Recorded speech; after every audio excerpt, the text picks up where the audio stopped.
যে উপদেষ্টারা যদি আওয়ামী লীগের পুনর্বাসন করে, আওয়ামী লীগের দামি এমপিদের আশ্রয় প্রশ্রয় দেয়, তাহলে কিভাবে আওয়ামী লীগকে আপনারা নিষিদ্ধ করবেন? এমনকি আরেকজন ছাত্র উপদেষ্টা আরেকজন দামি এমপিকে পাশে বসিয়ে বিভিন্ন সেমিনার করে, বিভিন্ন অনুষ্ঠান করে।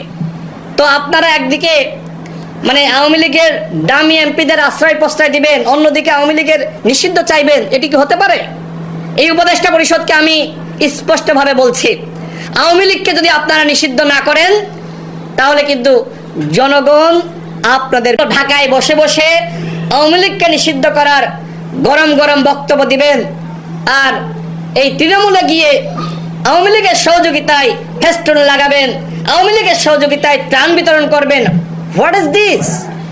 এই যে মুনাফিকি, এই মুনাফিকি আচরণ করে কোনোভাবেই নতুন রাজনৈতিক বন্দোবস্ত স্থাপন করা যাবে না।